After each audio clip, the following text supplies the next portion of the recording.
കാലത്തെ യോഗത്തിൽ വെച്ച് ഉണ്ടാവുക.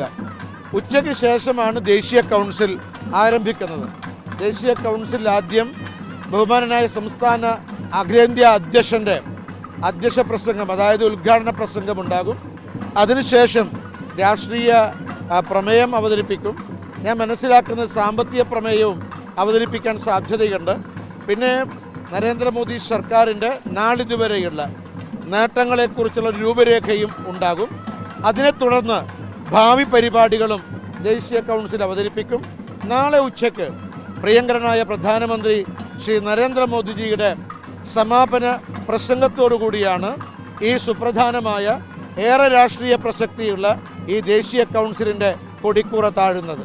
ലോക്സഭാ തെരഞ്ഞെടുപ്പിന് മുൻപാടിയാണ് നടക്കുന്നത്. അപ്പോൾ അതുകൊണ്ട് തെരഞ്ഞെടുപ്പ് ഫോക്കസായിട്ട് എത്രത്തോളം പ്രാധാന്യമുണ്ട്? ഇത് ഈ ദേശീയ കൗൺസിൽ തെരഞ്ഞെടുപ്പിൻ്റെ മുന്നോടിയായി നടക്കുന്നതാണ്. അതുകൊണ്ട് തെരഞ്ഞെടുപ്പാണ് ഈ ദേശീയ കൗൺസിലിൻ്റെ മുഖ്യമായിട്ടുള്ള അജണ്ട.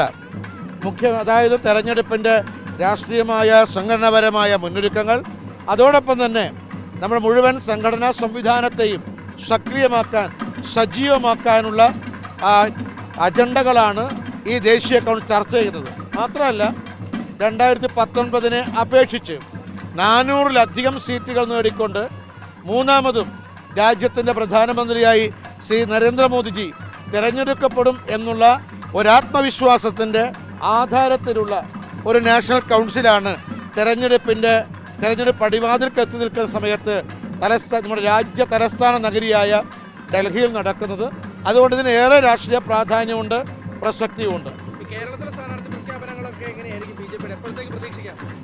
കേരള സ്ഥാനാർത്ഥി പ്രഖ്യാപനം എപ്പോഴാണ് എന്നുള്ളതിനെക്കുറിച്ച് അഖിലേന്ത്യാ നേതൃത്വമാണ് തീരുമാനമെടുക്കേണ്ടത്.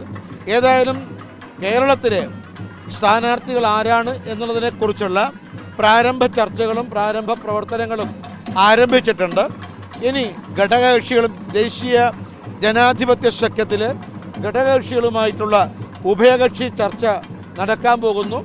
അതുകൊണ്ട് ഉഭയകക്ഷി ചർച്ചയ്ക്ക് ശേഷം ഘടകകക്ഷികൾക്ക് നൽകുന്ന സീറ്റിനെ സംബന്ധിച്ച്, അവർക്ക് നൽകുന്ന മണ്ഡലങ്ങളെക്കുറിച്ച് ഒരു തീരുമാനമെടുത്തതിന് ശേഷമായിരിക്കും NDAയുടെ സ്ഥാനാർത്ഥി പട്ടികയ്ക്ക് അന്തിമ രൂപം നൽകുക.